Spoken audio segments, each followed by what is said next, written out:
Welcome to Trade Secrets, Remodeling with Neri, where we help remodelers build stronger, more professional, and more successful businesses. I'm Anthony Lopez, Director of Business Development at the National Association of the Remodeling Industry, or NARI. On this show, we talk with leaders across the country to share real-world insights that you can apply to your business. Today, I'm joined by Ashley Blaesing, owner of FrameReach Studio. Ashley recently wrote a thoughtful piece on why clients often remember the process of working with a remodeler more than the finished project itself. Ashley is the founder of FrameReach Studio. With over a decade of experience in marketing and 5 years specializing in serving kitchen, bath, and interior design professionals, Ashley transforms creative visions into engaging and impactful digital realities. Her expertise lies in building authentic brands and designing websites that seamlessly capture her clients' unique identities and values. As a leader of a team dedicated to helping interior designers and design build firms showcase their work and grow their businesses, Ashley has been instrumental in service and driving measurable success for her clients. Whether it's through crafting visually compelling digital experiences or delivering strategic marketing insights, she is committed to supporting design professionals in achieving their business goals. Beyond her work as a designer and strategist, Ashley is a passionate educator who actively shares her knowledge with the design community. She has hosted and co-hosted numerous webinars across the country where she delves into topics such as marketing, automation, and process optimization. In this episode, we're unpacking what that means for remodelers and how your systems, communication, and experience design can shape whether clients become advocates or cautionary tales. Remodelers often focus heavily on portfolio quality, which is certainly part of creating a successful business. Yet now process matters more than ever. Homeowners have so many options to choose from, and they're judging not only on outcomes and finished projects, but they're also judging based on experience, which is exactly what they are going to relay to others in their referrals and reviews, your process. So, Ashley, before we dive in further, can you tell us a little bit about FrameReach Studio and what led you to focus so much on the client experience side of remodeling and design? Yeah, hello. So we focus a lot on, like you were saying, the branding, and so much of that goes into the process. It's not just about what your logo looks like, the colors that you use, the words on your website and all of that. It really is about how you're working with people, right? And as you mentioned, Anthony, a moment ago, it's making its way into your reviews and if you're getting referred and things like that. So when we're working with our clients, we're not just saying, hey, here's, your beautiful website or whatever it is that we're working on. We're really actually going into the processes too, and diving into that because it all matters. The last thing we want is somebody to come work with you and you have this beautiful project at the end, but you're worried about asking them for a review because the process wasn't great. And so that kind of just reared its head as something that we need to help our clients with. Got it. So with that in mind, did you have a specific client or experience that kind of led you to really shed a light on this topic? Or is it something that you see a bit more consistently in that space that just simply needs to be addressed? Kind of all of the above. There are specific examples for sure where, again, like we had beautiful photos from a project and we go, we'd really love to pair a review with this client. Can you ask your client for that? And they said, we don't want to. We go, wait a minute, what happened, right? So where can we help with that? Because again, like I said, it comes all back to the brand. So it's all one big piece working together. So what do we need to do to fix that? So yes, I see it all the time. So there's definitely a need and a problem to be solved there for sure. Absolutely. And I think something that is often forgotten about, but it should be front of mind is the fact that remodeling projects are such large undertakings that involve a lot of decision making and emotions as well, right? And so homeowners can almost be stressed from the get-go for something or a project that is supposed to create a better living space for them, whether that's a kitchen, a bath, or, a living room. So, why do you think homeowners remember the experience so strongly? Because it's so personal, right? You're in their home. Try to remember, this is your business and you're running it and you have projects to do, but remember you're in their home, changing their personal daily life. Like you were saying, you're in their space and it's not like you're just in their home for an afternoon. You're in there for days, weeks, months, right? If you're building a new home, you're in there 1 or 2 years working with them, right? You're kind of creating a mess sometimes, right? There's dust everywhere. There's people in and out that they don't know, right? So there's just a lot of personal nature. And like you said, emotion was a good word to use as well, that they are going through. So if your process isn't in alignment with them and they're not getting those like normal milestone check-ins, they may feel the chaos more than you think they are. Yeah, absolutely. I can totally see that too, because even if things kind of are going to plan, on the contractor side or go amount of things, and the homeowners, doesn't know about those things, and it just kind of it's cause for concern, right? Like you said, sometimes you're going into the house and you're creating a mess, and so that physical mess is almost like ties into it, like the mental mess too. Right. Is this getting done on time? Like, what's the change order here? Did I approve this? So there's just a lot there. I guess, how can you talked about it in the blog a little bit, a lot of just about how important process is setting up the systems, because they do leave that lasting impression.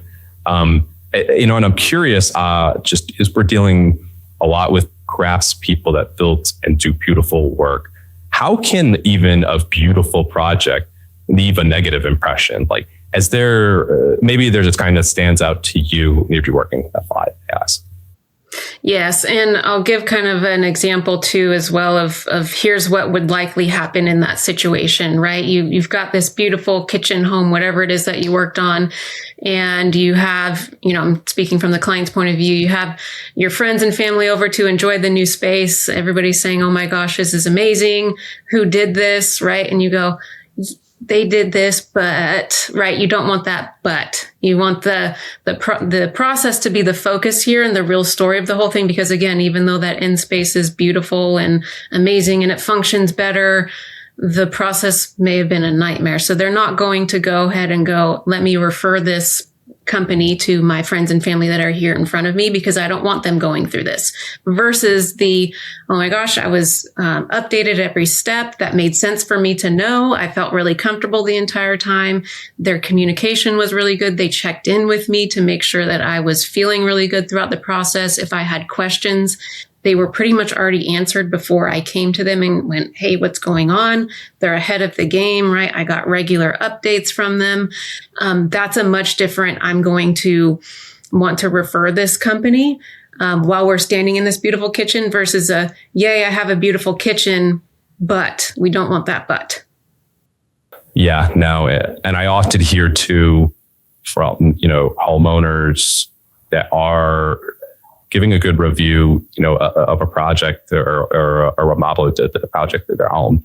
They're often saying, oh, this happened, or maybe something went wrong and it was addressed properly, right? That's part of the good review. So something that, maybe went negative throughout, during the experience was handled, was addressed properly, and was in fact part of the good review or the good referral, if that makes sense.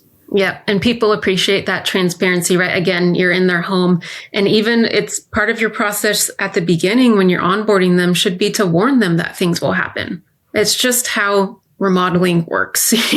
You're not going to have everything go perfect every single time, right? So letting them know, hey, something may come up and we have a process to handle that. So when it does happen, they go, okay, I know they've got me covered, instead of freaking out and texting you at 7 on Sunday, right? Exactly. That's the different kind of process that you want. Exactly. To that point, in your blog, you talk about different components that are key factors in providing an excellent client experience: communication, cadence, expectation management, transparency, team behavior, consistency, just to name a few there. What does a well-designed client experience actually look like? And I know you've touched on it a couple times there, but just with those key factors in mind, like what are some of the main things that a remodeling company would need to hit on to provide that well-designed client experience? Mm-hmm. If I were to simply sum it up in one word at first, I will say clarity, right? If your client is not clear on your process and at least how the major milestones work, it's not going to go well, right? They don't need to know all the details and everything like that. you do and your team does. So there is that aspect as well, but they need to be clear on what's going to happen when that involves them or potential things that can come up in the process. So what that means is, again, at the very beginning, when you're onboarding them, or even when you're selling the project to them, making them aware of how the process is going to work. Obviously, that should come up in conversation, but you should have some types of materials that they can take, download, you have printed, whatever that may be, that works for you and your business, that they can refer back to and go, oh, okay, yes, I'm here. I'm on step 2, right? And that's very clear to them. But the other end of that is your team or yourself or whoever it is that you're working with needs to know the nitty gritty end of it, right? They don't need just the 5 major steps or whatever your major steps are. They need everything underneath that. And it also needs to be clear to them, right? And beyond that too, it's okay, we've got tasks, we've got subtasks and subtasks and beyond, right? For every single thing. Where does that thing go once your task is complete? Everybody needs to know what needs to happen next in order to keep moving smoothly and not get that client text at 7 a.m. Sunday going, what's going on? Right?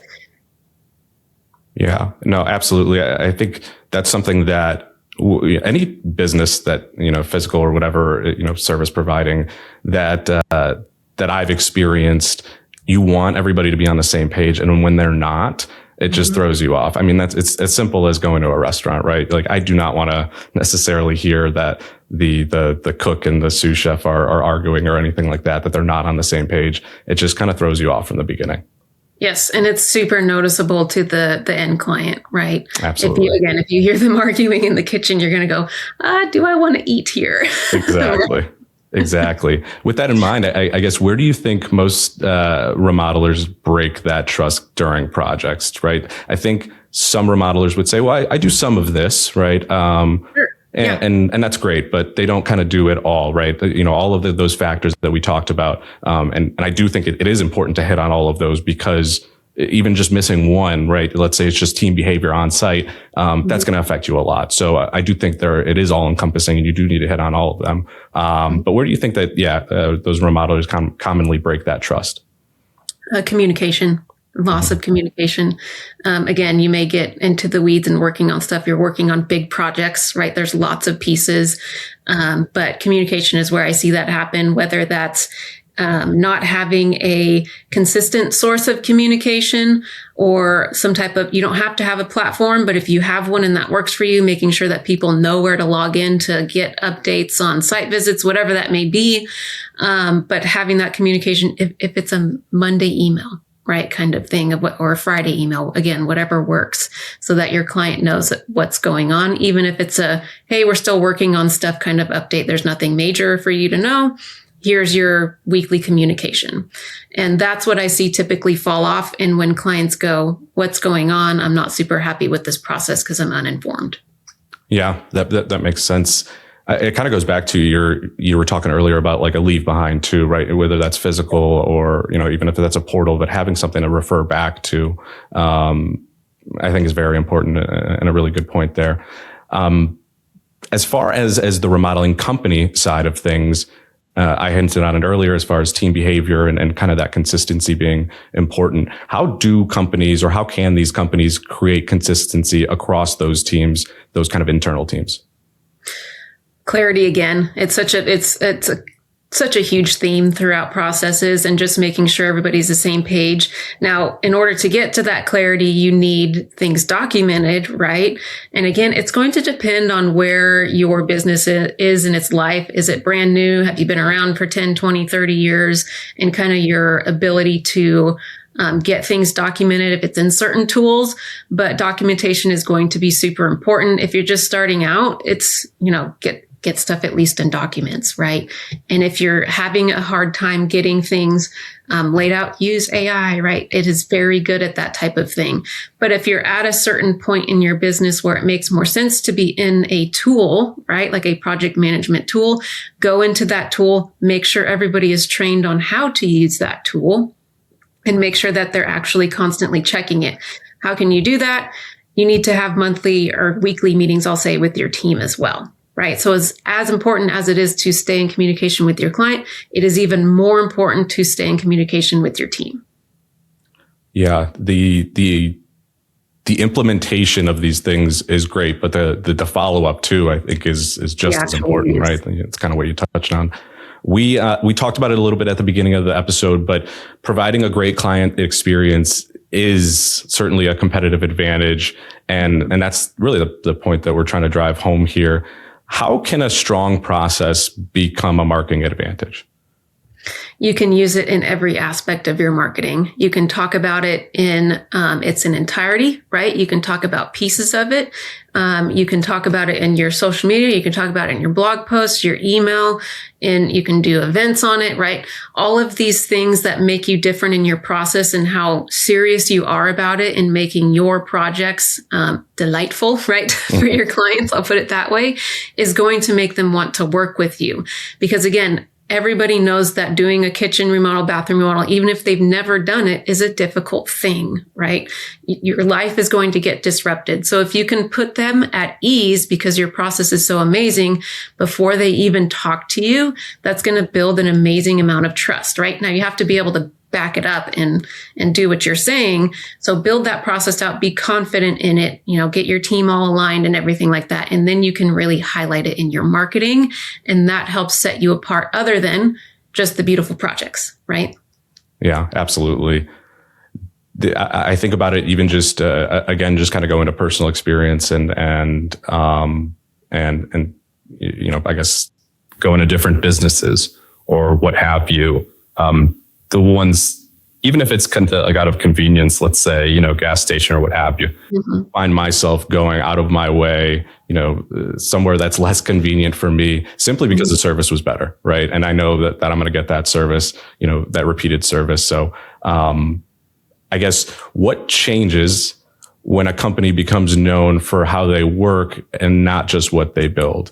I kind of answered that in my own little way there for with my personal note. But as far as remodelers, what changes for them? Confidence. It's huge, right?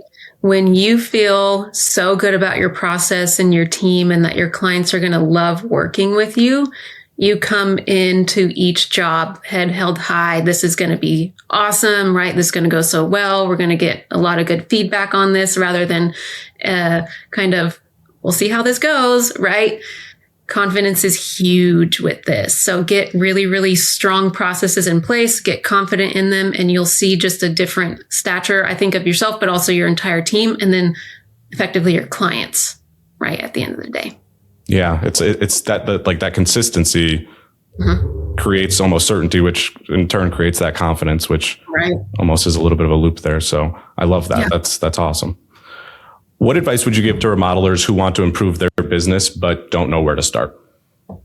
I would start with something that's been kind of rearing its head, I will say, but is not a massive beast of something to tackle, right? Give yourself an opportunity to get a quick win for something that will make a big difference. So, for example, we were talking about having some kind of documentation at the beginning of your process. If you don't have something like that to hand out, email, whatever it is, that's pretty easy to create. It doesn't need to be a big, huge document with 20 pages. It could be like 3 pages to get started. And that could be something updated over time. But if that's something that you can put together and deliver to your clients in that onboarding phase, and again, make sure your team is all aware of this thing too, and what you're all promising that you're going to deliver, I think that can give an immediate win. If you do have that, where can you improve it based on what struggles you're having in your process right now, right? Are you always having a problem come up in the third step, whatever that is? And it may be because you're not making the client aware of something at the beginning. So add that to your document. Got it. Okay. Ashley, it is time for our true false test. This is the last kind of portion of the podcast here, but I'll relay a statement to you and you just pretty much tell me if it's true or false. And then I'll give you a grade at the end. We'll tell you how you did. Sound good? Sounds good. Awesome. All right. Clients judge the journey, not just the destination. True or false? Very true. Clear communication reduces anxiety and conflict. True or false? 100% true. Consistency builds trust faster than perfection. That's right. True. And last one I got for you here is process design is a business strategy, not just operations. That's right. Very true. Love it. That's 100% for you, Ashley. Great job. Appreciate you participating. Thank you very much. Ashley, if a remodeler listening today could make one change immediately to improve their client experience, what would you suggest? I know we talked about, a little bit of a key takeaway there with, a remodeler that is just kind of starting out. But if they can improve their client experience in just kind of one way, what are you suggesting? I think look at the middle of your process right now, whatever that is, the middle 3 to 5 steps or 2 to 3, whatever it is, and find that kind of spot where things kind of start to float a little bit and see what you can improve there. Implement a new check-in step with your client. Is it a new on-site meeting, whatever that may be, to really make sure that things are moving from the excitement stage at the beginning to the hooray, we're getting started. You ripped everything apart, right? And after that, when they're starting to feel a little bit nervous. So when do they hit that nervous stage, and what can you do to make them feel a little bit better? Is it something that, are you giving them a gift card to their local restaurant to go get a dinner because their kitchen is in shambles, right? That kind of thing. How can you make them go, ooh, I feel better, at least for this week, right? Yeah, no, absolutely. Again, with it being such like an emotional undertaking, those personal touches matter that much more, and improving or including that, into your process is just going to give you that much more of an advantage. So Totally. And Ashley, before I close out, do you have any last thoughts that you wanted to share with the listeners?